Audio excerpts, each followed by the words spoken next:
You're listening to the Unreasonable Fridays Podcast Network. Go ahead, stand up, stand up, stand up. Stand up.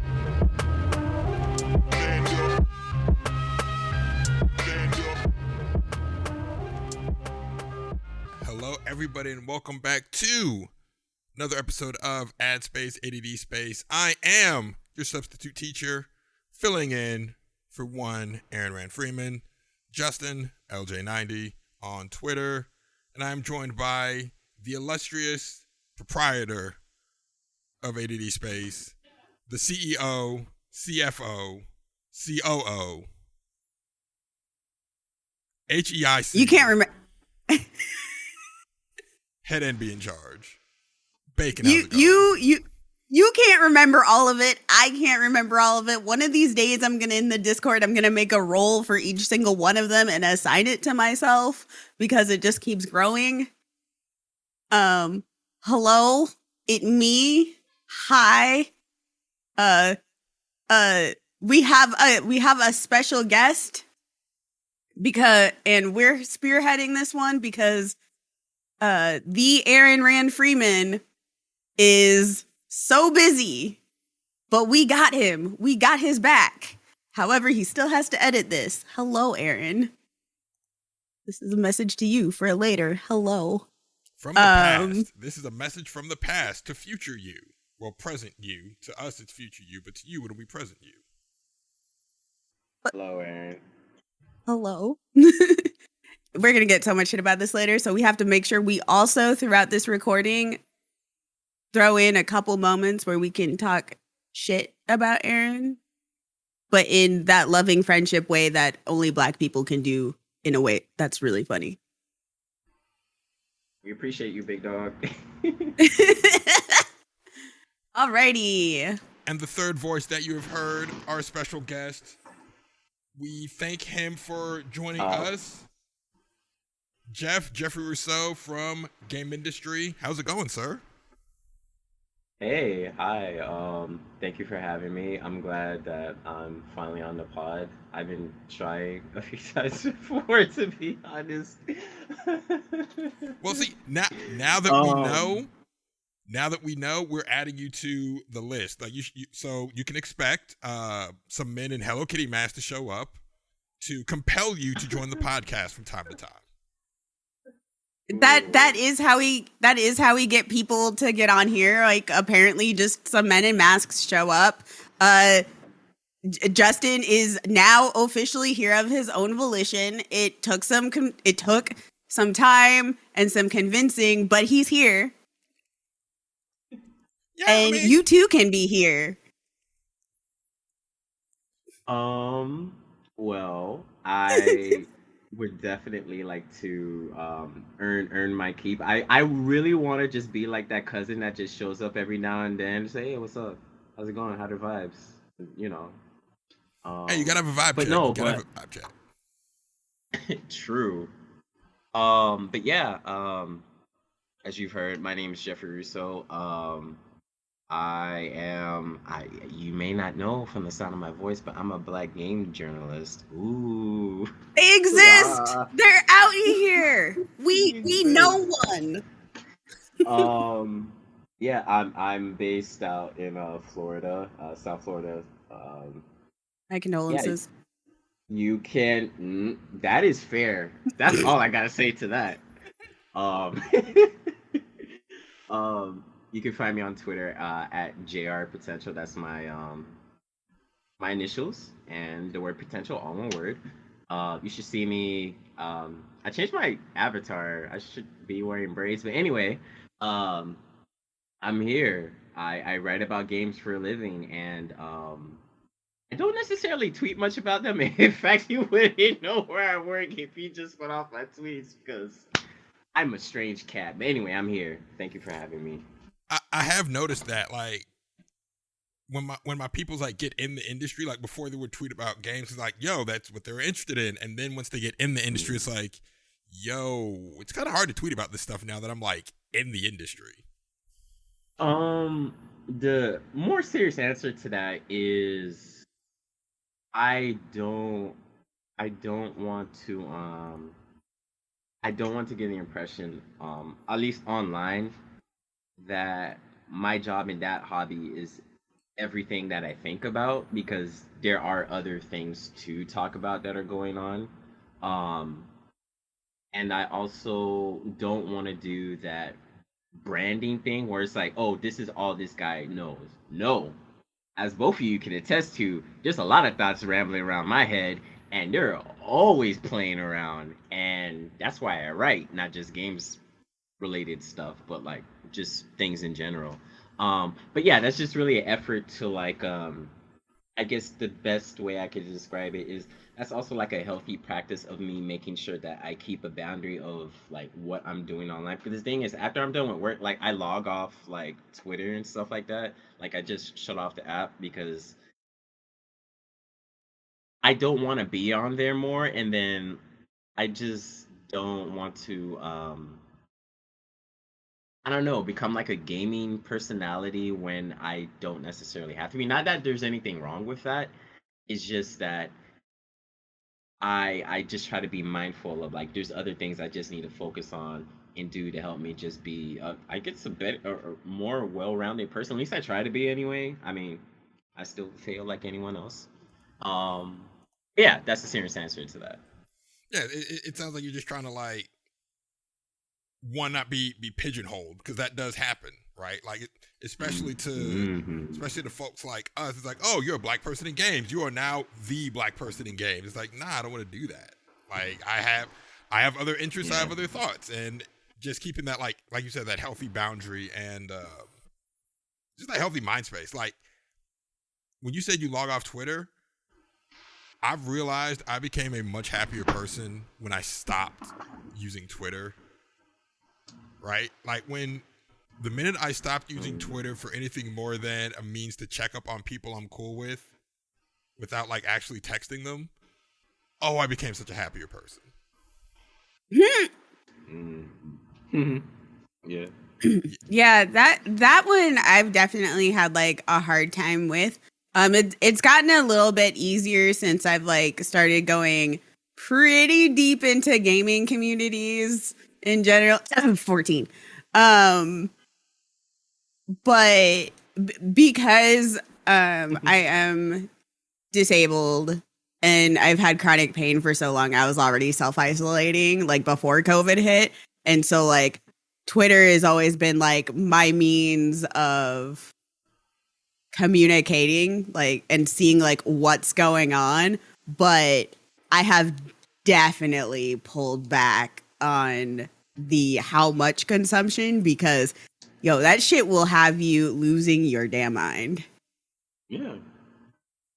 Um, to add to what Bacon said is that I've really thought about my use, not to veer the podcast off, but this is just to go back to the point I was making. It's because I just want people to realize that I'm a person, we're people, so we just think about different things. It's just that I understand why like colleagues who work in the space do what they do, why they're always trying to make sure they're always hyper visible. But also, I just want people to realize that like I'm someone who's like thinking about conceptualizing like a book that may just very well end up being like the blackest thing they ever created in their life. I'm like, that's something I'm struggling with. Well, not struggling with, but like I'm trying to conceptualize so it feels good when you read it. You know what I mean? That's one thing. The other thing too is just that people may not know this about me, but like I'm kind of a nerd when it comes to the fashion world, except for Bacon. I think you. No, I've you forget that before. I've only known you on the internet, and therefore I know you from Facebook and all them years on Facebook and know your fashion nonsense. Okay, see. There are definitely some styles that you've posted where I've been like, oh wait, let me get on that. See? Like the two recent ones being that long hoodie from H&M and then and then like that pink flamingo shirt. Like, listen, Yo, I got that lonely. I can't wait till I step out the crib looking like show for the world ends with you. Listen, I love that thing. It is like it has become like my favorite thing to wear, but because of the way that Seattle weather is, it doesn't quite work out well for Seattle weather. But I can wear it in any sort of like indoor social setting. It's great. I love it. I mean, for Seattle weather, you Beautiful. can wear that like. There's a week in Seattle, from what you've told me. Like, there's a week where it's like, okay, it's safe to wear it outside for this week, and then nope, can't do it no more. Yes, no, it's literally like a solitary week of safety before it's just like, oh, you need like, it's like closed jacket rain. Like, you can't. So I'm waiting for that 1 week in fall to like wear it outside and be like, what? Nice. Love to see So, yeah, Mr. Fashionista over there. it. Well, You no, know what's funny? Oh, go ahead. Oh my bad, I didn't mean to interrupt you, but it's like I also love, I'm trying to get more like clothing with like floral patterns. Maybe that's a Florida thing that's just seeping into my brain, or I just don't want people to know it's like you know, I'm a sunflower that grew up out here. I don't know, I know that sounded really cheesy, but we're gonna stick with it. Hey, support me, friend. But I remember I was just getting groceries or whatever, and my neighbor saw my shirt, and it was like, it has like floral patterns on the back. He's like, "Damn, that's dope, kid." He's like, it's like flowers are like nature's like pretty aesthetic or whatever. I don't know what he said, but it sounded dope, and I was just like, I'm gonna write that down and I'm gonna use that. I'm like, yeah, man, yeah, all right. That's such a thing. I'm sorry, I'm rambling. It's all right. It's all right. Welcome to ADD Space, where the entire show is like formulated around free form. I mean, Whatever. No, go ahead. What was that, LJ? Now I was gonna say we're getting all these fashion opinions, but we have yet to hear why you are against the one print that has taken the Black community by storm over these last 7 years. Yes. Huh? The Oh Black my backdrop god! Like, Oh my god! We're calling you out live. We're calling you out. Wow. Okay. All right. I don't understand why you're coming against. You set it up. I don't understand why you're coming against all these small business owners. You know, they're just a small business. You know, pushing these cloud prints to the community. Mm-hmm. No. Explain to them. No, there might be some listeners who don't know what you're saying. No, stop, please. Stop dancing around and explain. Okay, all right. The manga Naruto. Yes. One of the main antagonists is this group called the Akatsuki, and their uniform is just black jacket. No. Back that up. What? And it is a uniform. They are the antagonists. Mm-hmm. And what kind of antagonists are they exactly? I mean, if we were to use, our modern definitions of words, you could say that they are a terrorist organization, perhaps. They engage in kidnapping, trafficking, smuggling, world domination. They're kind of cultish. Yeah, kind of. And I mean, they're kind of cultish. And y'all didn't mention the fact that they also disrupt governments. Oh yeah, that's the whole get down. The whole get down is they want to overthrow. They want to overthrow the existing order. Well, half of them want to overthrow the existing order. The other half want to shock the existing order into a state of peace through continual war. Like, okay, now it's time for me to get on. Time for me to get on a separate rant, and then I'll bring it back to the Akatsuki print. Pain as a villain, when he is first introduced, is terrifying and very well thought out. He is a child of war that has come to the conclusion that you can't stop war, but all I can do is shock humanity into peace through horrific acts. That is a very compelling villain for the world that Naruto has built. It's like, yo, this is a kid that I don't want to. He's the anti-Naruto. Naruto thinks you can end war through peace and collaboration. Pain thinks, no, you can only shock humanity through violent acts because violence is the only thing humanity understands because I grew up in violence. Going back to One Piece, children that have never known war have different values from children that have never known peace. Pain is a child who never knew peace, so that's the conclusion he drew. And like, narratively, that is fascinating. And then Kubo fumbled the bag on his character so badly, I still haven't let that go.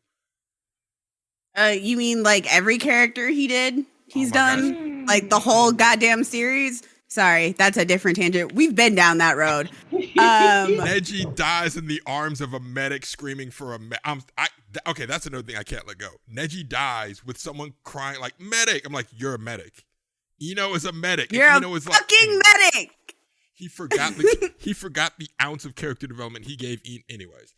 But it's funny, when you first brought up the Akatsuki print in our Discord, I went to something at Jonathan's school, and his PE teacher, it was a Halloween thing at his school, and his PE teacher actually had the Akatsuki jacket with the matching force. Oh!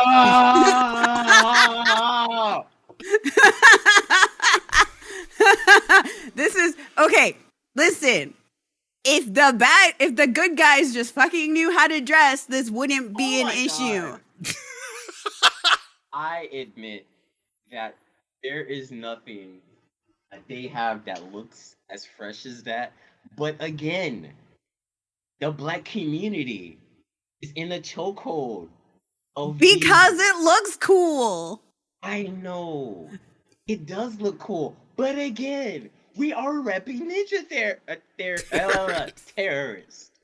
Right? We are. We have bonnets. Jackets, hoodies, socks. I'm pretty sure I saw bathrobes. We are repping Ninja Al Qaeda out here. Like I can't explain it. I can't. I can't explain it. Fashion. That's it. Fashion. That's Yeah. it. Listen, the only good guy, there's only like two of them that have like semi-decent outfits, and it's literally fucking Kakashi and Guy. Like, that's it. That's all we got.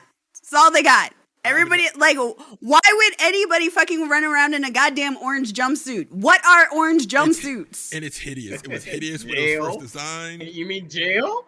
It's so bad. It is jail. It's jail. Some fucking orange jumpsuit. I have another rant about Guy too, and just squandered potential about how Guy, his whole character arc was, I developed ways to rival Kakashi and beat the Sharingan. He fates the ultimate Sharingan user, has a built-in way to beat him, but because Kubo said, nope, gotta have my literal ninja Jesus beat him, undid all of it. Sorry.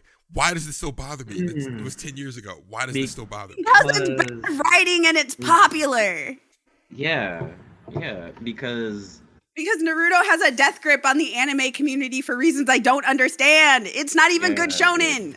It's but there's something to be said how that a character who is essentially a goofball,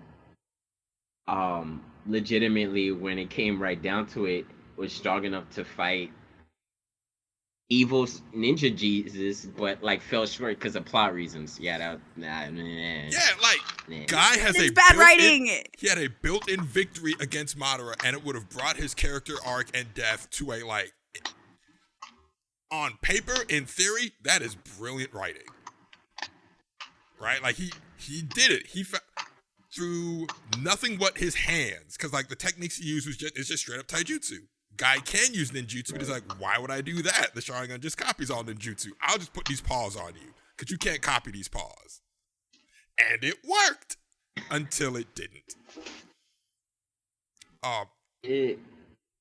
The thing about the Akatsuki print is just that I joke, and I think Bacon's made this joke of it. It's like, but what happens if you meet someone and you match or whatever? Everything is right, then you look at that closet and you just see the jacket right there. What are you gonna do? And I'm like, I'm gonna take my L and I'm gonna shut up and keep walking.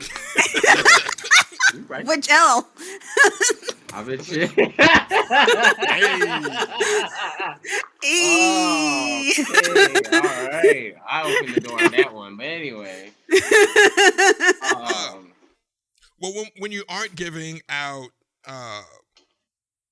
glorious fashion opinions and warning the world and the black community of the evils of the Akatsuki print. You are a games journalist, specifically a business games journalist. How did you fall into that? I recently was asked that before, and I had to think about it. But the best way I could describe it is that I've been writing for professionally for a little over 7 years. And when I started, I remember I was at my corporate America job, and I got like my English degree like later than most people would. But around the end, I was just thinking, I was just like, why aren't there more black folks working on major publications? Like, I don't get that. That to me is quite weird, because at the time I was just thinking more and more about it, and like in the back of my head, it's like, okay, I've grown up and I've been inspired by black journalists, just period. Because like one thing about growing up Haitian, oops, by the way, I'm also Haitian. I forgot to mention that. At least in our household, is just that my parents have always just like watched the news just to keep them informed about like things locally and abroad. And the thing about growing up in news, I always saw different kind of folks, and obviously I saw black journalists, and I'd like, this is cool. You're helping the community and people know about things. So that just stuck with me in the back of my head. And then around this time when I was just thinking about things, I was like, I know I can be a journalist. Why can't I be a black journalist working at, major gaming publications? Why can't I do that? And I just like wrote something down somewhere, and just like, yo, let's just do this thing. Let's just start and like make an effort for it. So across the years, um, I've done different kind of writing where I've, written like things about, I still do this, where I write like social commentary, political commentary. I've written about music. I've written about the game stuff. I've worked at smaller publications just to, I'm so familiar with like writing about news, reports, and things of that nature. I've written long form articles that have specifically tried to look at, that weird I still say it's weird, but I wouldn't necessarily like bad weird, just weird in the sense of like how gaming can feel kind of disorienting when you're black, depending upon what you're playing. Um, and also, I'd be writing about these character creators too, because that's my bag, baby. I'm sorry. I'm gonna spend 45 minutes on a character creator. I don't care what you tell me. I could do what? Okay. Let me test drive this. I'll get back to you, Chief. Shout out to Neo too, by the way. That game has like one of the best character creators. I'm just saying. I don't want to plug it, but I'm gonna plug it. If you're into the Souls games and you want your black characters looking fly, hey Neo too. Anyway, but to what's really funny, before I became a full-time games journalist, up until that point, I've noticed that just things based out of just, I guess, the timing of things, my writing became more and more intense. Like I was just making more of an effort to write about things more honestly with myself, things more from a perspective of like just being honest in terms of like blackness, gaming, about politics, about life and stuff. And people prior to like getting hired on games industry advice, it I had it was a string of like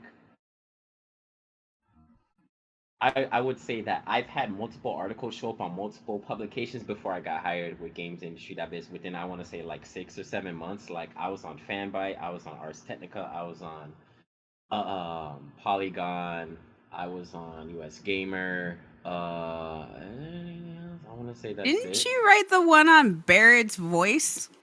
Yes, that was on Ars Technica. Yeah, that was one. I remember that was my favorite. I was just like, thank you, God, somebody. I'm losing my I shit. um thank you for letting me know. The thing, what was really interesting with that was that FF7 remake came out, and then Trials of Mana came out, right? And then what I specifically remember is that, okay, the thing about FF7 remake is like for black folks in particular, it's like, what is up with this dude's voice? Why is it like that? Like he's not written like that, but why is he like that? The actor, I know y'all had this conversation. I'm sorry, I'm like retreading old ground, but like Oh, no, the it's all actor good. is so versatile. He can do whatever. Why was that the voice direction, right? That was one of the things I was just thinking about right. But also at the same time with Charles Mann, I specifically remember like Kevin, the character, he's this cute little brown boy, but like, why is he tied to like being a Beastman? Which is like one like back when I played in the Super Nintendo. Well, to be honest, I played it on an emulator because um Seiken Densetsu 3 didn't come out in English then. So shout out to people who worked on emulators, I guess, and ROMs. Yeah, listen, those fan translations are a big part of why I'm into JRPGs as hard as I am. Just like even Right? RPGs in general. Couldn't, poor kid couldn't like afford like any of the consoles or anything. So just getting by off a fan translated emulation, like, yes, that is how middle school occurred. Right? Yeah, and you know, big part of game preservation. I would dare say. But yeah, I remember even then, it's like in that game when I played when I was younger, I was like, why is the only brown, very visibly brown boy in this game transforms into a werewolf? But anyway, going up to Trials of Mana, I thought about, okay, so maybe they're gonna do some course correction here, right? Because with both FF7 remake and Trials of Mana, these are games that are remakes of like after 20 years. This is the opportunity to like course correct things, or at least I thought so. So it was weird playing Trials of Mana and looking at FF7 remake, where like in Trials of Mana, Kevin is still largely like the only brown face you see up until a certain point in the game, where it's like, well, that's not necessarily true. When you go to the Beastman Kingdom, if you start out in his story arc, you will see brown NPCs, but for the most part, it's just like everyone is of a very, very light shade. You again don't see darker skinned people who are like just human, who aren't necessarily beastmen until you reach a certain point in the game where I think it's in a town that's supposed to be inspired by the Middle East, but that's kind of iffy with JRPGs where I can't say that in perpetuity because you can never really tell, right? Because when you look at these I'm merchants, they have the turbans and it's uncomfortable. it's it is a mashup of India and because they do this a lot in a lot of both anime and JRPGs, and Squeenix in particular is annoying at this, and it's stuff from back in the SquareSoft days, which guess what this game is. Um, it is a mashup of India and like South Asian culture with Middle Eastern. Oh, okay. Yeah, it's a mashup of it's like I don't know how to put it other than like how the US and Europe have like a very orientalist view of everything on that everything past Turkey. Yes. And sometimes Turkey included. Japan has the same thing for everything, like in that area that does not include them and China and basically East Asia. So like all of Middle East and South Asia is like they have like their own, I don't know what to call it, but like they have their own kind of mashed viewpoint because they're also extremely racist against those cultures. It yeah, it is not comfortable. The other thing too with Kevin and with Bear is like you have these characters who are not white and they're they stand out because of their speech. Like Kevin has, I don't even want to call it a speech impediment because the way the game like presents it to you is like Kevin like grew up in the wild with like werewolves and he like trained out in the woods or whatever. So his speech when he's speaking to people is not good. So I suppose that's a speech impediment. but I found, but even that doesn't make sense because you meet other characters who spend like a considerable amount of time away from like people, but they speak as if they're a college professor, which I don't know. And then there's another character too who literally grows up with people, and she has a speech. Her speech is different, and then it's just like, okay, y'all made choices. I don't really like it.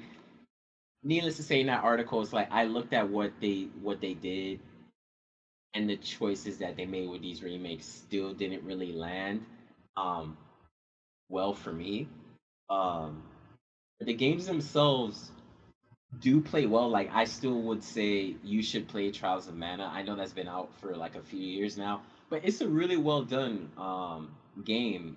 Those problems aside, and the game also has other problems too. Like God, I don't know what the thought process was behind like a number of the designs for the young, mostly underage female cast of characters, and I'll just leave that right there. That sentence is icky, and I'll just leave that right there. I'm not. Wait, I'm just. wait, which ones? I okay in Trials of Mana. Like when you look at the class changes, like if you just look at Reese and Jessica's outfits for their class changes, you really got to ask yourself why in like after 20 years in a remake did you decide to go that route with those costumes? Yeah, the entire like listen, the entire Witch Kingdom. Yeah, Yeah. yeah. It's I don't like the weird part to me is it's just like so like they're witches, right? They like have a lot of magic, right? Leotards and witch hats, but they live in a kingdom of ice and snow.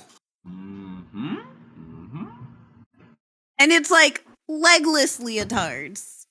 And then like some shoes. And then there's just like they really go for like the sexy sorceress look. And then I'm just like, what? And then Reese is from basically their version of Amazons, and the weird I found out that this was weird to me because like from playing the game before, like I thought the Amazons were brown. Like I genuinely thought that they were various shades of like not pale. And then I see, because like if you look at the sprites and if you look at like the people around, like that's the impression it gives. But looking at the official artwork, I'm like, what? This doesn't, huh? This kind of ties back to with the article. What I was trying to say is that there were chances for course corrections. Some were made, some weren't, and a lot of times I just kind of wonder what extra steps could have been taken to avoid that. Now, despite me writing that article and airing out my grievances just now, these games still sold well, and FF7 remake especially sold really really well. So what do I know, right? Um, I specifically remember I think it was Gita Jackson. They wrote an article about Barrett's voice. And I remember like the conversations around that were uncomfortable, and that was another time where I thought there needs to be more black voices talking about things in major publications because people were trying to use the defense of like, oh well, like he's inspired by Mr. T, but that doesn't hold water because I know dudes who look like Barrett. I literally go to the gym every day. I know dudes who literally look like Barrett. Like I kid you not. And these gentlemen speak with like eloquent words. Like I wouldn't even know this dude. This dude could tell me like, oh no, I do like book audio work for a living. That's probably not the case, but just listening to them when they're talking and we're having a conversation, I'm like, wow. Right? I'm not just basing off that, but it's just like, you know what I'm saying? I don't know. I don't know. It was a very, weird. it was a very strange thing for me because one, like, and you had mentioned this in the article too, like, that was a choice that was made, like, by the localization team. He's not, like, written like that in Japanese. And, like, when you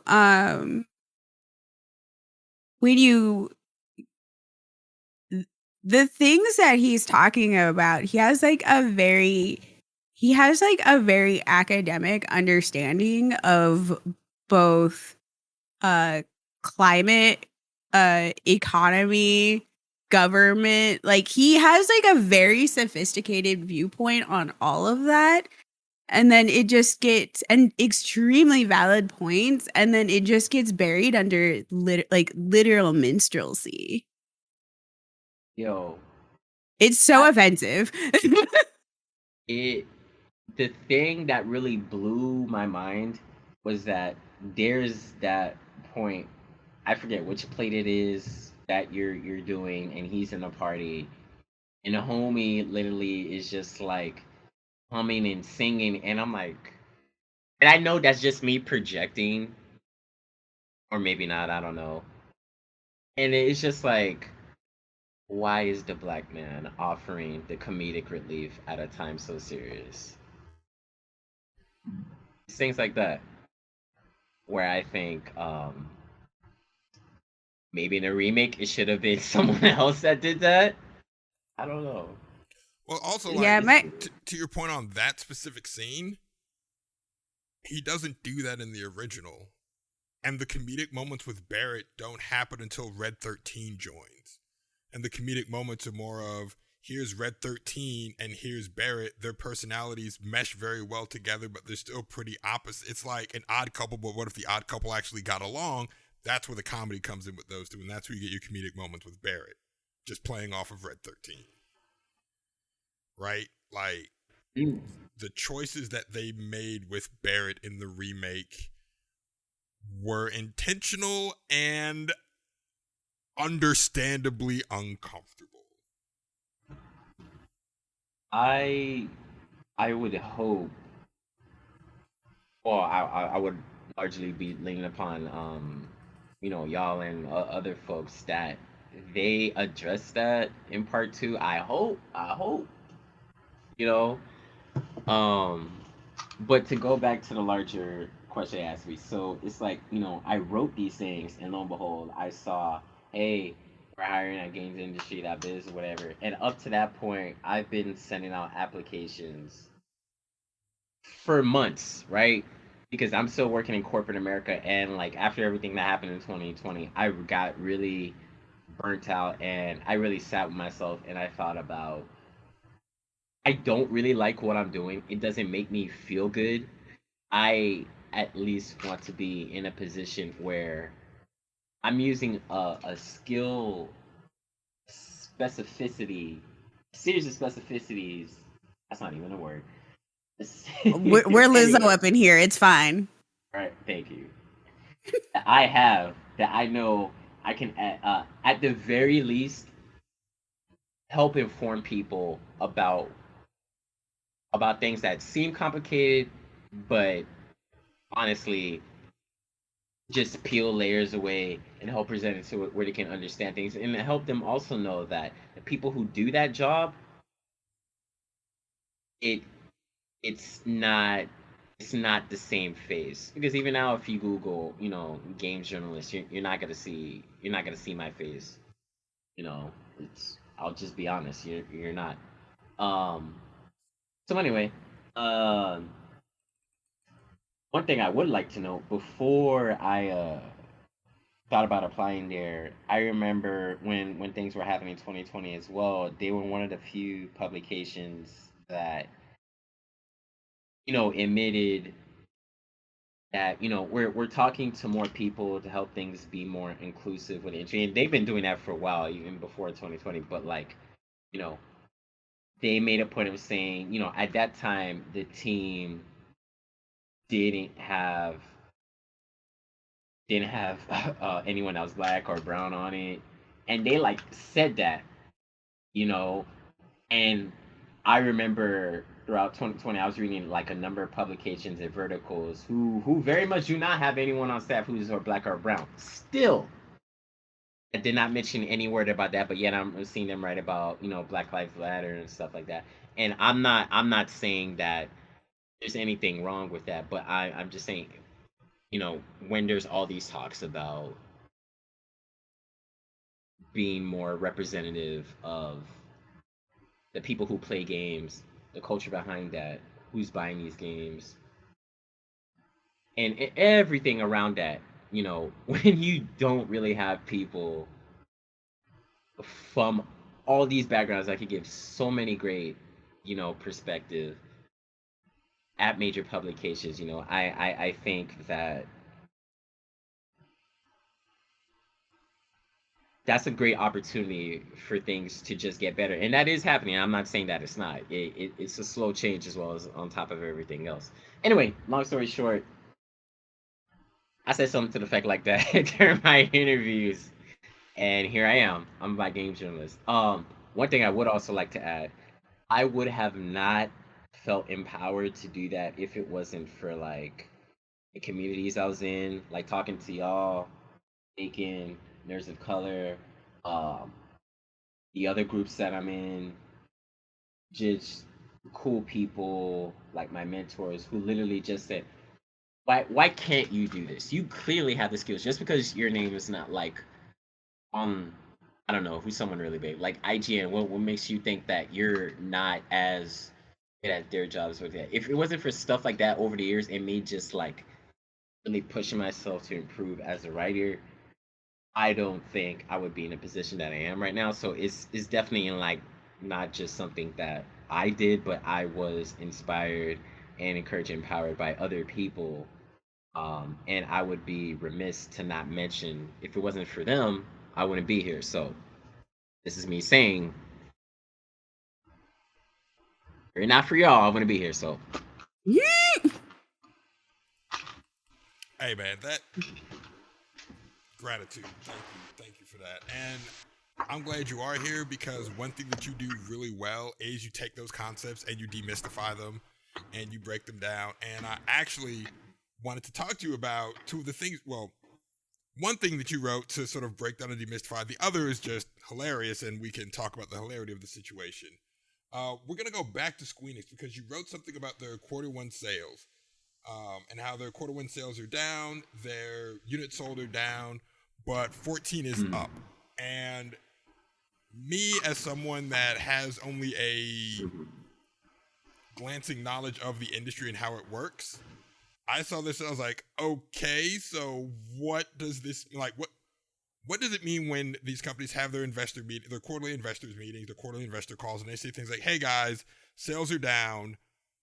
How should we interpret that? What should our takeaway from that be? So with that in particular, with Square Enix's Q1 report, so sales declined by 50%, and pretty much what you have to keep in mind is a couple of things. They also just ended up selling a number of like studios and IP. People say Western studios, and a large majority of that was Western studios and IPs to Embracer. One of the comments that they made regarding that was that was quote unquote cannibalizing their sales. And what I interpreted that was from a professional standpoint is that I don't think they've assessed they've assessed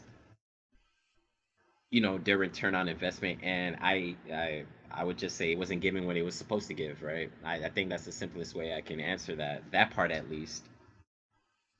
um so they were like, okay, we're gonna keep who we're gonna keep, and we're just gonna pass these off while we focus on diversifying our earnings. And that's what they said in the report. So pretty much that's just saying we know what works, we know what we provide, and we're going to stick to that. So sales were down 15% overall. Last year the company did have Near Replicant come out, and also they had Outriders come out at that time. So the thing is, Near sells out in these streets. You know, people like it.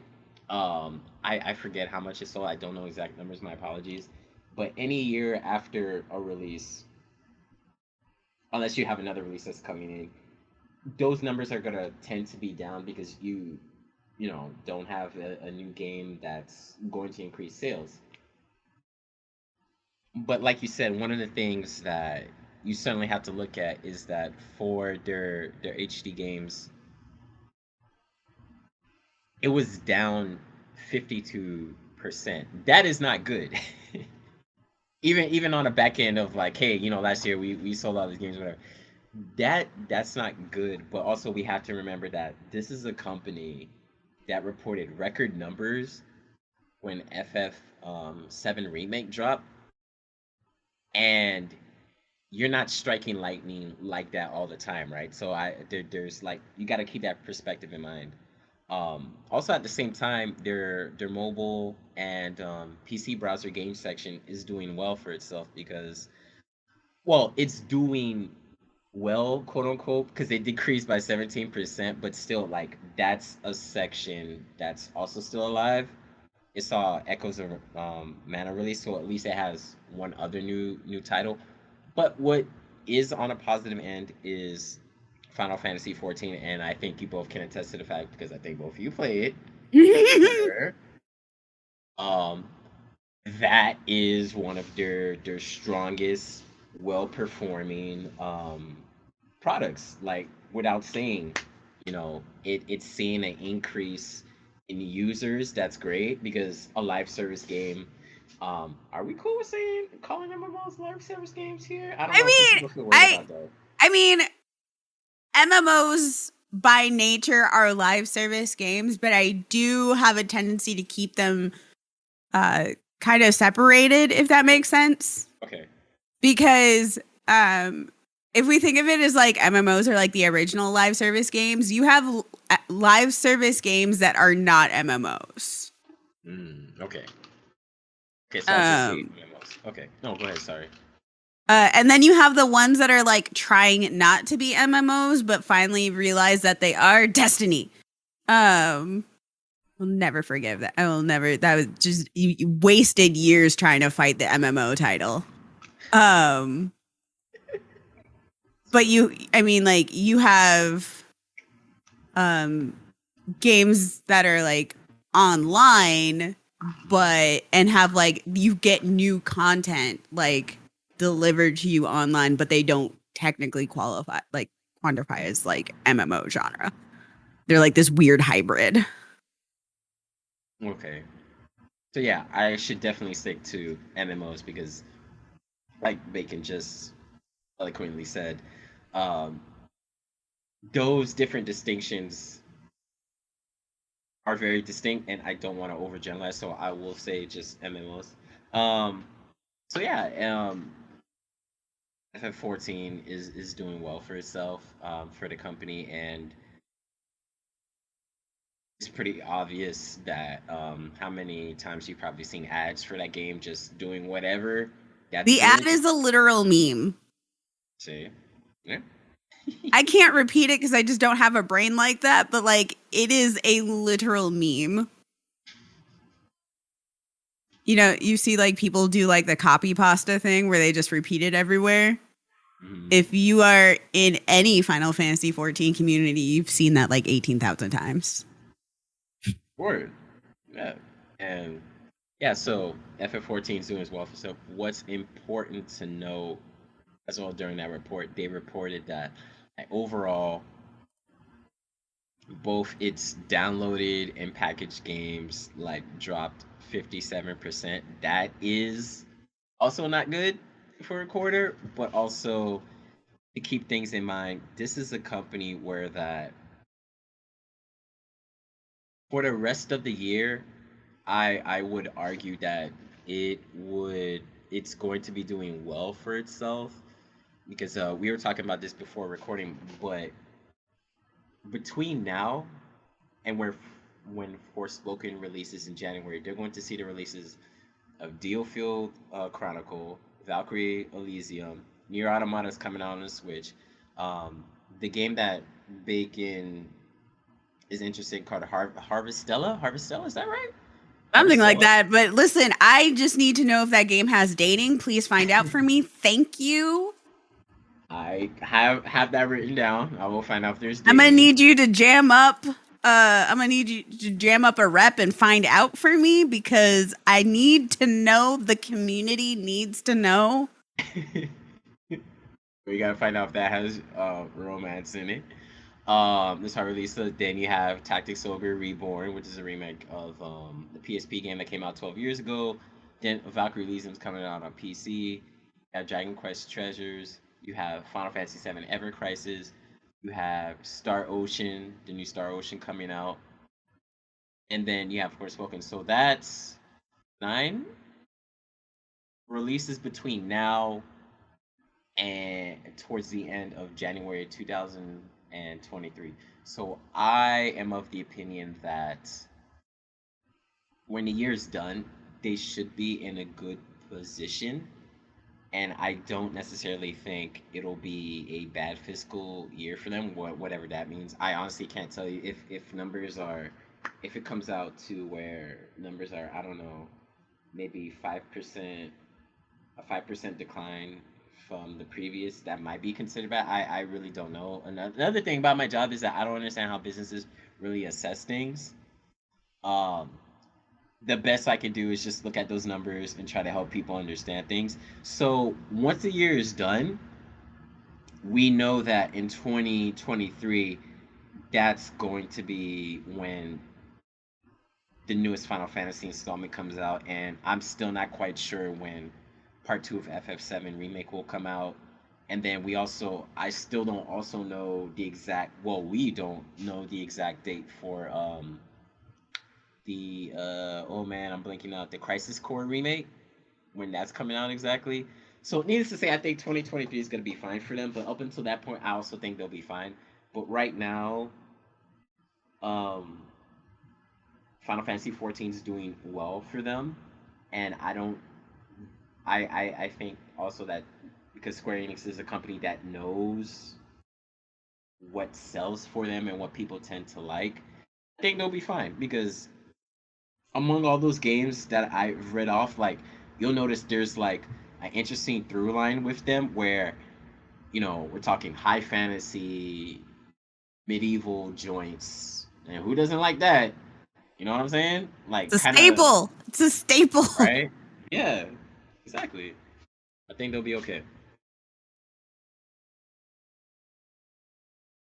Yeah, one of the things too that like I've been bringing it up lately because I think people constantly forget about this is like when you have just Square Enix is, even though they have like, I'm pretty sure like, isn't their CEO like straight up a white dude, and they have an office in LA, they are still a Japanese company. And with Japanese companies, like there is still this idea, and honestly, it's also pushed by the Japanese government that like Japanese companies need to put Japan first. Which, from a business standpoint, makes sense, because if that is your primary target that you got to take care of for finances, why wouldn't you take care of your primary market first? Sorry, go ahead. Right. No, exactly. And so like I think part of this too is like, and I think you had mentioned this in your article, is like, one of the things that they were concerned about was pulling resources away from their Japanese studios because that was also happening. Yeah, I don't know if they'll provide more feedback on that later on, because I also think they're still assessing what their earnings forecast, aka when they tell us what they expect they'll be earning in the year post that sale. Um, but when a company uses the words, "We were afraid that these studios and IPs were quote unquote cannibalizing our sales," that language does make you pause, and you have to think, okay, what resources or yeah, like what resources was that taken away exactly, or what was it just not on pace with what they were making from their other studios? Who's to say? I really can't say because that's not something I don't think I saw in the reports or as I tried to. But Bacon's point, a lot of these companies, and this is from what I've seen in my other reporting, people do have to remember that yes, these are international companies, but they do have a primary target audience, or rather, I would say a primary target markets that they want to make sure that they hit first, or that they're very strong in versus others. So pretty much this also comes back to like what their games tend to be more focused on. Again, high fantasy, really colorful cast, dope ass magic, la la la la la la la la la la la. This stuff's not really all that different from what they've been giving us over the years. So, you know, Right. that's what the streets like. That's what the streets like. It'd be like that. One thing I will say though, it's that I almost caught myself saying now Deofield, Valkyrie Elysium, Tactics Ogre Reborn, y'all just doing the Spider-Man pointing GIF meme, but then I realized not really because I remember even back in like the PS2 days, if that's not really any different, Nope. and we have another Star Ocean. That's Oh also my not god, we different. do have another Star Ocean. Yeah. Yeah, no, it's been that like people get on Nintendo for putting out the same games all the time, and I'm like, but Square Enix is right there. I think the thing with that is that because the characters aren't being swapped out with a different cast, I think that's why people like say that. But yeah, it's like you said, it's just like you have these well-established franchises that know what they're doing, are still giving people the products. That's also that's something. Since I've started my job, I've always found interesting when people make those comments, complaints, or comparisons. Essentially, um, a lot of major publishers, a lot of them have franchises that may not necessarily do the same thing, but their products are very much, we know what's been working for us, so we're going to give you more quote unquote of the same, or it's just something along that vein. So Ubisoft with Far Cry 6, Assassin's Creed, EA with FIFA, or not FIFA now after the whole thing with the deal. Um, FIFA wants a bigger cut. FIFA wants a bigger cut, right? Um, and there's another example I like to use. Yeah, Nintendo with Mario Kart, um, and all that, which just got DLC because they know people play that, people enjoy those games, so we're going to give you more of what we know um, is just going to hopefully give us more in revenue because you're going to buy it. And I'm not saying that in a way that's pejorative. It's just I think when we see these reports come in, it'll just prove that this is why they tend to stick to things. I think this is why we don't see newer installments of older franchises released as often because you know it may have not done as well as they thought. I don't know. Who's to say?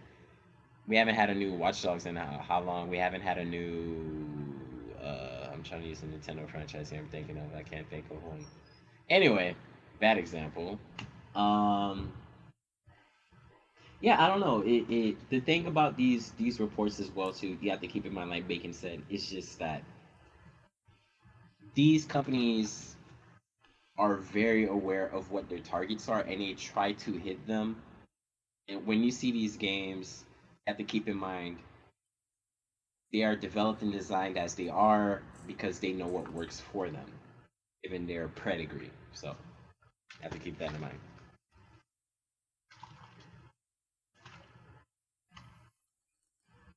Yep. Um, LJ, did you have any? LJ Justin, did you have anything else to add? No, I had nothing to add to that conversation. I was just listening and absorbing everything that was being said. Like I said, I did not know how to ingest or digest that. And between the two of you, I think myself, but more importantly, our audience was able to get a little peek behind the curtain on like what these investor calls mean and like the actual business behind games. Because this hobby that we enjoy, there's also a business behind it. And decisions have to be made based on that business. And one of those decisions, this is the other thing I wanted to talk about. I'm just going to read the headline. Microsoft, Xbox exclusive Call of Duty would simply not be profitable. It would not at all. Like my initial thoughts were like Yeah. just seeing the headline was like, duh. But I know you wrote this for a reason. This quote came out for a reason. So help me understand. How did this come about? So in that report, Microsoft was responding to Brazilian regulators regarding. I'm not quoting this exactly or correctly, but essentially, Microsoft and a number of other like tech and gaming firms speaking to Brazilian regulators, and there were comments regarding the like how the market would be um, were the acquisition to be finalized, because you also have to keep in mind that he announced it, but a deal has to close, and when it was announced that Microsoft would be purchasing Activision Blizzard, they said that it won't finalize until 18 months following the announcement. So we gotta wait a little bit. So anyway, speaking to Brazilian regulators, they were just addressing concerns and they were just commenting on, hey, us buying them isn't necessarily a problem. And mostly they were addressing like the concerns that Sony brought up. And the major one was, of course, exclusivity. And this is the simplest way I think this can be understood. If you own something that has been making a lot of money being available multiple platforms, why would you not continue that? And in your comments made, um, the X were it exclusive, the Xbox user base alone would not be providing a revenue that it's seen from just being available elsewhere. It just financially that wouldn't be to their benefit. Simple as that. It would not be to their benefit. Why would they not want to make money? That is the easiest way I can explain it. So yes, that comment is funny because of course, why would they want to do that? The other thing I thought that was interesting as I was reading through that was that um Sony as Sony was speaking about like the possible implications of exclusivity, Microsoft also provided reasons how it again just wouldn't make sense. It would just be to everyone's benefit that it's just available. And one of the comments that Sony made about that was that, well, Call of Duty is so is so popular and sells so well, it's almost in a category of its own. But what's important to remember with that is it's also something that's available in multiple platforms. Well, I know some years that can get kind of tricky because it's hasn't all not every title is always available on PC and yada yada yada yada. But anyway, we're talking about a game that is played on Xbox and PlayStation. That's you know one of the highest selling games. But again, why would you get in the way of something that makes so much revenue by only having it available in one place? It just logically doesn't make sense, and that's what they were essentially saying throughout the comments regarding Sony's concerns, and um, even the comment of like Call of Duty being in a category of itself. Microsoft pushed back against that and says that, well, even if that's the case, other games still like hit the top 20 every year, and they're not Call of Duty. They're available on other platforms. They're made by different developers.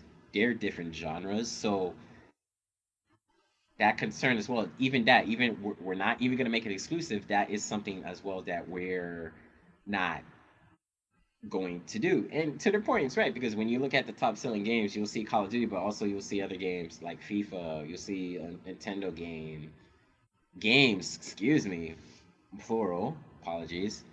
Um, so yeah, so that argument, it was really interesting. I'm still not quite sure how and why those comments came about.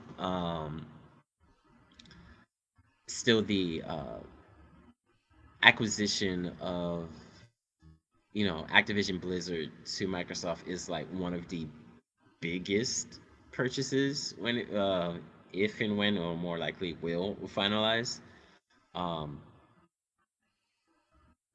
that's a lot of money. But anyway, the Okay, thing, like I'm uh-huh. definitely one of those people who's like very anti, giant merger thing. Also, like, Microsoft, can you just buy them already?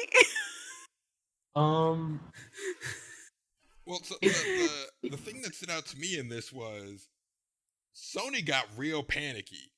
Sony was like, "Yo, why you hanging out with Microsoft, Activision?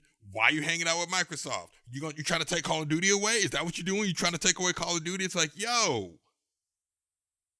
logically, well, the other, it well yeah, like it makes no sense, like you said, mm, for Microsoft to interfere with Activision's revenue because Activision's revenue is now Microsoft's revenue.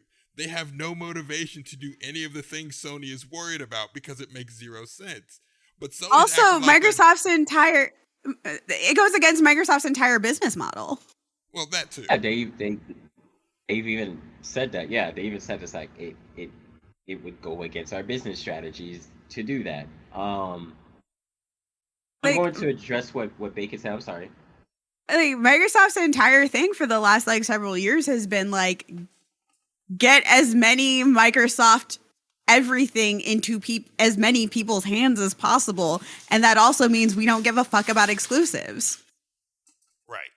Right. Like Microsoft's whole get down for the last, like you said, 7-8 years has been games as a service. We're trying to deliver these games as a service. That is how we're going to compete in this space. Sony's whole get down has been we want to lock down those big AAA exclusives. And Sony's acting like Microsoft is going to do the thing that Sony would do if they had the ability. If Sony was able to make Call of Duty Sony exclusive, they would do it in a heartbeat. Yeah. Yeah, and you're both are right. And the thing is,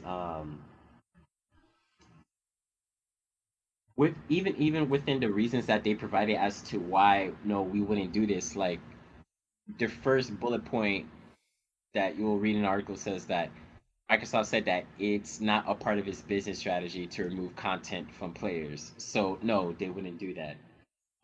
Because again, why would you get in the way of like the maximum revenue that game could possibly make.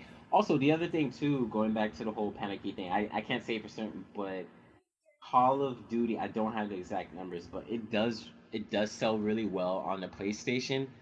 I think it has been selling more on the PlayStation than Xbox. That may not be right. I could be wrong. I want to say I might be wrong, but regardless of the fact, it's up there in the charts for sales.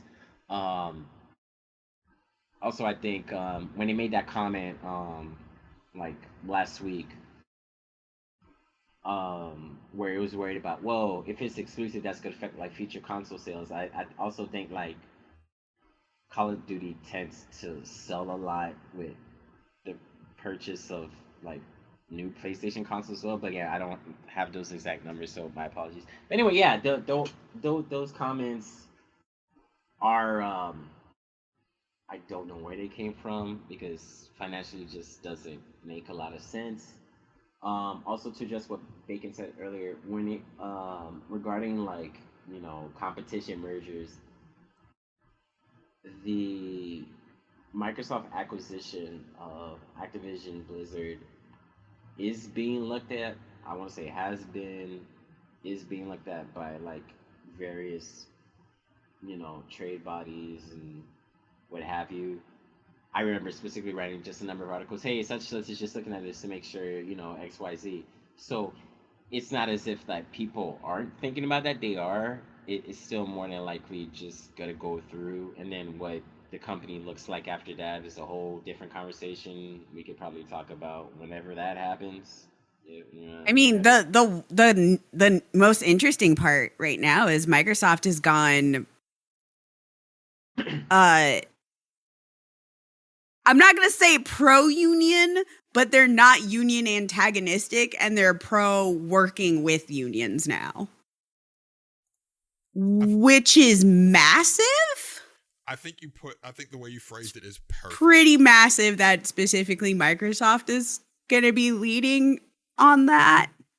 And I do appreciate one of the things in their announcement is like, they're like, we work with, and this, I don't think this gets talked about very much, but they're like, we work with unions all the time because we do a lot of work in Europe where unions are a thing. We are required to work with unions because we do a lot of work in Europe. It doesn't make sense to not have that all across the company. I think that's a great point that you brought up. I think one of the things right now that I find really interesting regarding gaming businesses is that people in companies are empowering themselves now. I would argue now, probably more than ever, to really just make sure that they are making sure that they're in a better position within the games industry because it's still one where that there's a lot of conversations about disparities in pay, equity, um, career longevity, and then the more that intersects with folks' you know gender, their race, different being part of overlooked communities, and now considering things such as healthcare, birth control, companies have to. It me probably saying this is probably, well, I'll just say I think companies have to respond as employees are empowering themselves because now everything that I mentioned isn't just happening within the games industry, and I know y'all spoke about this. This is just happening within the U.S. We're just speaking about the U.S. right now. That they have to respond to these things, and part of me, I don't like saying this, but like part of me thinks that it would be a very, very, very bad like PR move when a spotlight is on you to just say no, we're not going to support also this growing contingent of more labor and union protection that's happening within the U.S. because we're not down with that within our company. So I think that companies are starting to respond better to that. Well, they kind of have to.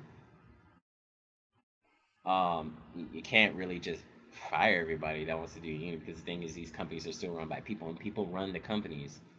That's why I also try to remind people in my writing and when I'm speaking officially on our podcast is that you got to remember how things affect the person. You know, we're not talking about the CEO. I'm not saying that they may or may not do a good job, but if sales are up, then that would say yes, they are. But you know, as we're seeing these intersections of all these things that are happening, people aren't just going to work and making these games. People aren't just going to work and coding. People aren't just going to work and make sure that these games don't have bugs. What's happening now is that people are asking for more that they should deserve because human beings just need more access to things. That's just, we live in, man, there was a really great quote. Oh man, there was a really great quote I got in a interview that I did recently, and I am blanking out on what he said. Give me a minuto. Let me see if I can get it. Hold on, wait. It was a really good quote. It was something about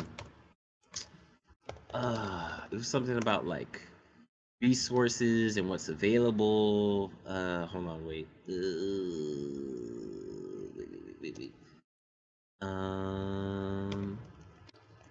Wait, it was a really good quote. Oh, wait. I think I found it. Wait. Okay. In a feature that I did not too long ago, someone had a really good quote where he said that, we live in a world of unlimited needs but limited resources, right? And that is so true. In the games industry, I know a lot of people probably just think, hey, I'm just playing these games for fun, and depending upon their background or what they're into, they probably don't think too much about the people making these games. But it's people making these games, people, living, breathing human beings, people who, like us, probably worry about rent, probably worrying about their bills, making sure that it's okay for them to go to the hospital, making sure that if they're not feeling well, they can take a day off work. I know it probably sounds like I'm rambling, but there's actually a point to this, and I'm gonna keep it very brief. But like what I'm talking about is that think about quote unquote business news is that it encompasses a lot of things, and what I want people to remember is that people are what make businesses go. So I don't know if this is ever gonna happen, but like if like all the employees of who knows what some studio just like stopped and protested, that would be a big deal. Has that happened necessarily? I don't know. Even during the whole Activision Blizzard thing, I'm not sure if it was everyone or a certain contingent. Anywho, the whole point that I'm trying to get to is that as things change, people are making them change, and businesses have to adapt to adjust with that. Because if not, what's going to happen is that, and we've seen it happen before, people just leave the industry, and there's just a very not a good cycle, and the same thing kind of continues where things regarding labor, healthcare, um, equity payments, all that stuff is not really being addressed, and what happens is that it's not good. It's just not good. You just see people just being more and more vocal about it. So that's why I think right now is an interesting time to pay attention to this because things are changing. And also, I remember not too long ago where with PlayStation, the head of PlayStation. I don't want to say he got in trouble, but like his comments regarding like people's opinions about Roe versus Wade didn't land well because of the way it was delivered. Like I forget, I think it was something in an email that read like it wasn't necessarily HR approved, and folks just got angry with the way it landed. I think it came across as something like a both sides kind of thing, and I'm sorry. I'm someone that would tell you, like, I'm a black man in America. They ain't no both sides to nothing. There's not. And I'll even say this right now, like, we've had, like, people interviewed on our site that even said this, is that these companies have to make a choice where if you do value your employees, you're just going to have to change with the times. Like, this is not like I'm just showing up to work, everything is fine outside. I'm sorry, outside isn't all that great for a lot of people for so many reasons. The very least that you can do is to help it be easier as they make all this great entertainment that people like. That's really what it comes down to. If I find a better way to say this, I don't know, maybe I might write a book about this later on in the future, child. I don't know. I don't know. Well, if you do decide to write that book, let us know. We will have you on the show to talk about it. As you do your press run for your books, you realize you have to stop by. And Yeah.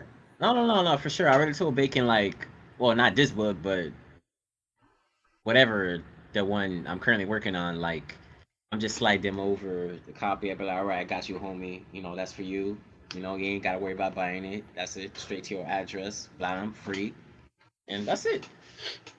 I'm sorry, only Bacon gets that. Everyone else, I don't know. No, I'm kidding. Nah, this is, like you said, this is still a business. And I understand. You one free copy, everyone else got to pay. I'm with that. I understand that. You say that like we're not all going to share the same copy because we black people. Yeah, I just thought about that. Yeah, you're right. I was like we all sharing the same Netflix, even though Netflix does not want us to have it. Like we all sharing the same Netflix. We're sharing the same book. Yeah. Netflix, if you didn't want us to do it, you shouldn't have given us so many profiles on a single password. Oh. Are they raising the price? No, they did, or they will. Yes, they have raised it. They are raising it. They're trying to like prevent the multiple passwords. They're trying to do a lot of stuff that's going to make all of their users be like, excuse me, what? We're just going to move over to Hulu. Counterpoint, they have Spectacular Spider-Man now. And that's my favorite Spider-Man show ever made. So I'm like, okay. Have you watched that, Bacon? Spectacular Spider-Man? I don't know what happened to my brain. Like at the beginning of the pandemic, like about halfway through, I just stopped watching things. That's fair. So I haven't watched. Okay. I have not watched shit for like a year and a half. I'm like, I can't say I'm 2 years behind because I'm like, that would just not be accurate. That would just be me not remembering time correctly. But I have definitely, absolutely just not been watching really anything for about a good year and a half. I am so behind on content. Well, we are in the content age. There is much content to be consumed, like this podcast. Yeah. And Jeff, thank you for stopping by, man. I really appreciate it. Yeah, thank you for having me by. And I hope all the words I said made sense because I know I can ramble. Woo! But thank you. You call it rambling. I call it elucidation because that was very enlightening and honestly just letting you cook and explain these things and making all the points connect back to even in business. There's still people in these businesses and you have to look out for the people and you can only screw over the people so long before you eventually become an effective as a business. So you have to start pandering. I don't want to say pandering, but you have to start like catering to them, which is why Microsoft is taking the, as Bacon so eloquently put, not antagonistic to unions. Like that is a brilliant way of phrasing that. They're not pro-union. They're just no longer actively antagonizing them. Right. No, well, like, and it doesn't even say, like, they didn't even say that they're gonna, like, agree with the unions. They just said that they're going to actively work with the unions just like they do in X, Y, and Z countries. And that there needs to be change going on. Microsoft is doing a lot of stuff that like I think is going to really change how tech and gaming is going to be working for the foreseeable future. Like the fact that they're also, and this sounds like I'm a Microsoft stan. I'm not. I live in Seattle. They're also the devil. I'm sorry. Like, I I am. forget where you live, and your perspective on things is so different from everyone else regarding tech. But go ahead. Sorry. I live in fucking Seattle. Do you know how infuriating? Like I feel like I look at the rest of the country and the things they say, and I'm like, you have no idea what you're talking about. I'm like, no, watching, and everybody, like anybody who listens to this podcast, all the listeners know how much I fucking rail on Amazon on a regular basis. But when people were like, no, we want Amazon to come here, like all of Seattle was just like, the fuck you don't. No, you do not. But like with what Microsoft's heading towards unions, climate, and like they've been doing a lot of like climate sustainability and like environmental stuff and just like a push towards greater sustainability, but also their accessibility section is amazing. Like they're doing some major pushes in tech and accessibility, and it's very exciting to watch. And it's not even just like a like, oh yeah, we have like an accessibility group. Like no, they have they test it specifically with people of varying disabilities. I know one of their biggest weaknesses right now is their UIs. Their user interfaces are like really not accessibility friendly, but I know they're making a push towards that since they're adjusting all of the hardware first. Fucking Microsoft. I've seen a number of like people join Microsoft's accessibility. They themselves are from various disability organizations. So yeah, that's been cool. I just wanted to co-sign that. Yeah. Again, wild to me that this is all happening starting from Microsoft. Like it's happening through Microsoft right now. Like Microsoft clearly is not like the start of this at all, but because they're such a massive company and they have ties with everywhere. And one of the biggest thing is when you are a company that contracts with Microsoft, you are required to follow those things. So anybody who is contracted to work with Microsoft is going to be required to work with the unions. They're going to be required to have accessibility. They're going to be required to have like a variety of languages and like language options, etc. Like the requirements that they're going to have their contractors is why I'm saying this is going to like bleed into the rest of the industry. Yes, more accessibility. Great. More accessibility. More everything.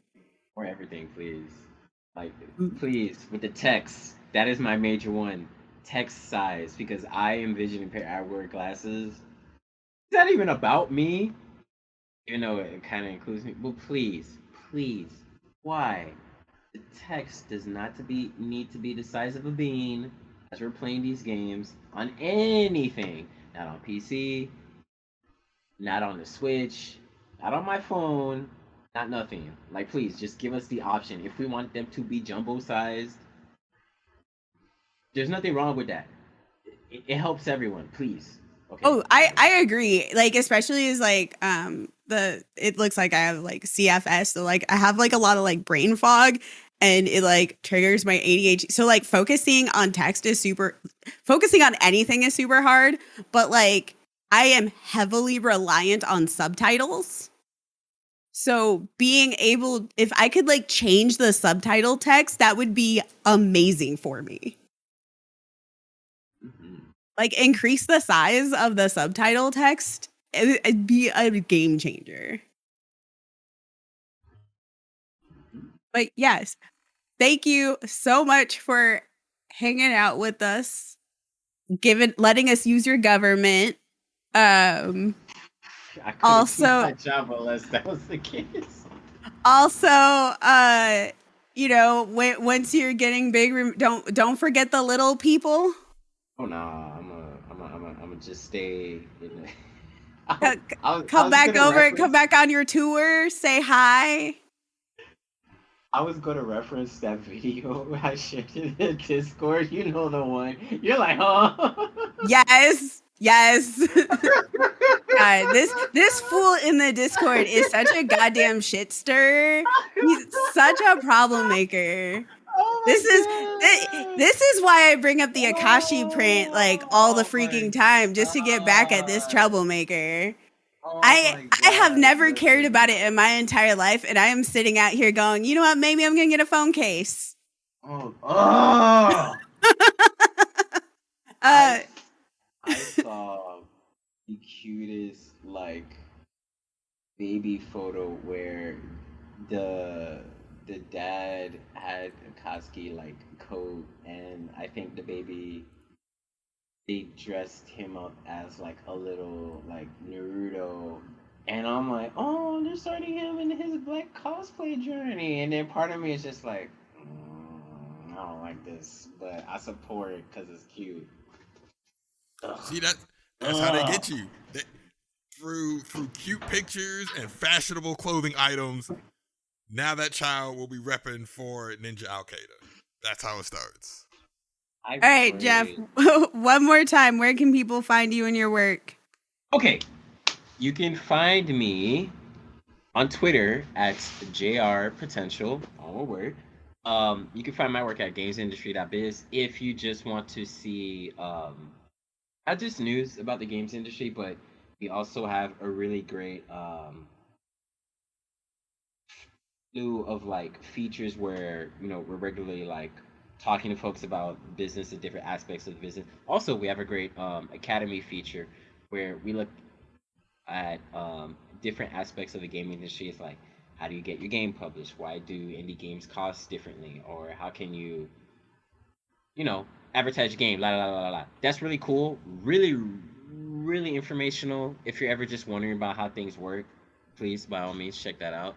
And yeah, that's where you'll find me doing my job. And wait, one more thing I want to add. Also, you may or may not find me saying things on the internet that could be summed up to this, and it'll probably be a great note to end on. Where are in your games? I'm just saying I'll be saying something like this. Yeah, I'm playing this game. So where the black and brown people? Where the black and brown people who are queer? They exist. Why aren't they here? You have all these dragons and stuff. Where they at? Why aren't they here? Just ask yourself why. Just ask yourself why. Say, that's weird. All these characters and stuff, all this culture and different things going on, but the queer and black and brown folks don't exist. All right. That's it.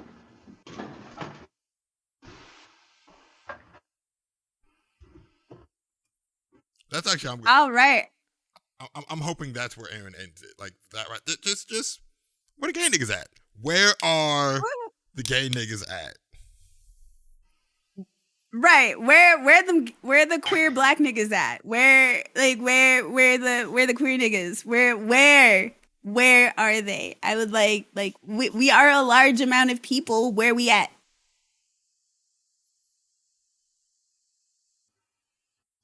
Inquiring minds want to know. I'm just saying. Y'all made a lot of promises in 2020. Oh, they made so many promises. They made black screens. So many promises with their black screens. I remember. Go ahead, stand up,